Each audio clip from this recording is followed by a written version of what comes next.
Hey everyone, today we're diving deep into one of the most fascinating kinds of farming on the entire planet, shellfish farming. We are going to look at exactly what it takes to raise things like oysters, clams, and mussels, all the way from tiny seeds to the market.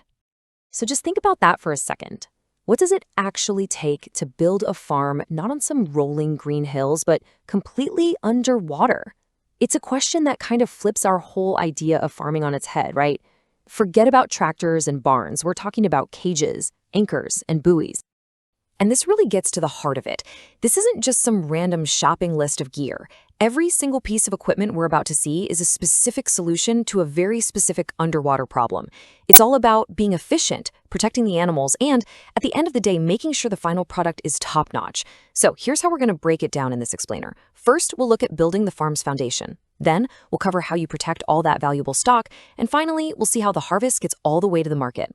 Let's get into it. All right, first things first, construction.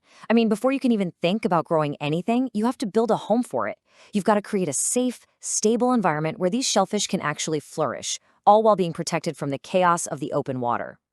So, building one of these underwater farms really boils down to three fundamental steps.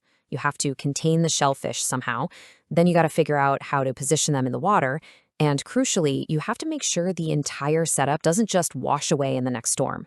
Simple, but so important.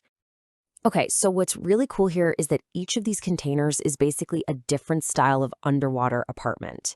You've got cages, which can be stacked like high-rises to really maximize space. You've got trays and racks, which are kind of like houses on stilts. They lift the shellfish up off the dangerous seabed. And then you have these mesh bags, which are just super versatile, protected little homes that make sure there's always a good flow of water and nutrients. So once you have your containers, how do you actually hold them in place in the water?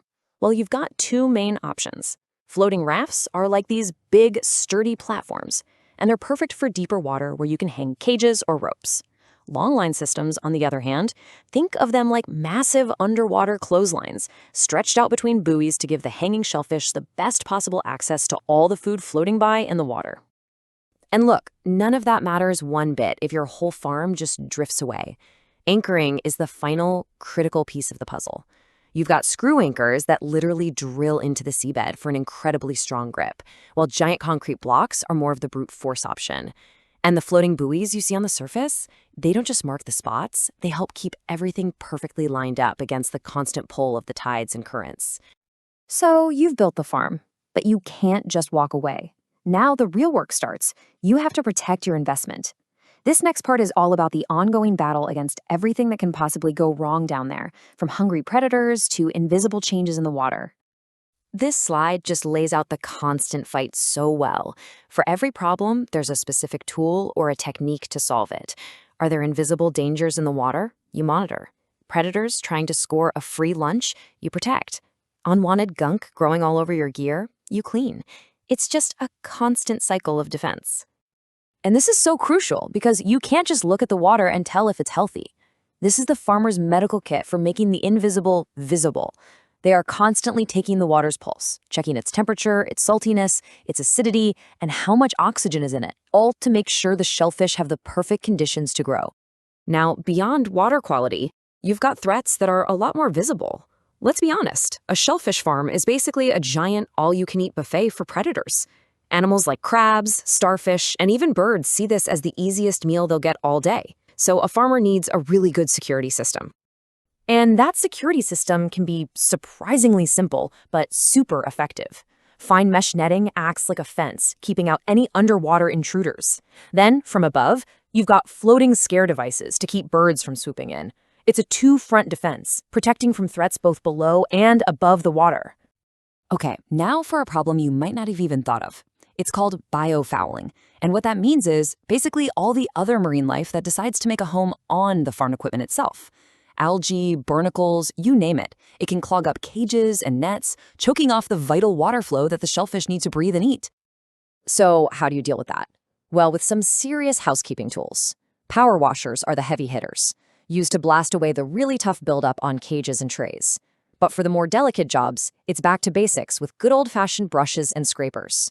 Keeping the farm clean is absolutely essential for keeping the shellfish healthy. Okay, so you've built the farm and you've defended it. Now it's time for the payoff. This last section is all about bringing it home. The tools and the processes for actually harvesting the shellfish and getting them ready for all of us to enjoy. And this final stage has 3 parts that are all critical. First, you've got to get the shellfish out of the water efficiently. Second, you have to make sure they stay fresh and safe the whole way to the market. And third, and this is just as important, you've got to protect the people who are doing all this hard work. You know, harvesting isn't a one-size-fits-all kind of job. For clams that are buried down in the sand, farmers use these special rakes and scoops. For those super heavy cages and bags full of oysters, they need lifting gear like winches to do the back-breaking work. And, of course, if the product is getting sold pre-opened, specialized shucking knives are an absolute must for processing. But the work is far from over once the shellfish are out of the water. In fact, this next step is one of the most important. The clock is officially ticking, and preserving that fresh from the ocean quality is everything when it comes to the final product. And here are the tools that make that happen. Cooler boxes and insulated containers are a no-brainer for keeping the shellfish at just the right temperature. And some shellfish even get what you could call a spa day in purging tanks. These are basically big tanks of clean water where they can naturally filter out any leftover sand or impurities before they head off to be sold. And this slide really highlights a point that's so easy to forget. All of this is powered by people, often working in some really tough conditions. So protecting the health and safety of the farm workers is just as fundamental as any other part of this whole process. This means having the right gear. Waders and waterproof gloves, absolutely non-negotiable for staying dry and warm. And because shellfish have all these sharp edges, sturdy gloves and protective eyewear are vital to preventing cuts and other injuries during all that handling and processing. So we kinda come full circle, right back to our main idea. This quote just sums it all up perfectly.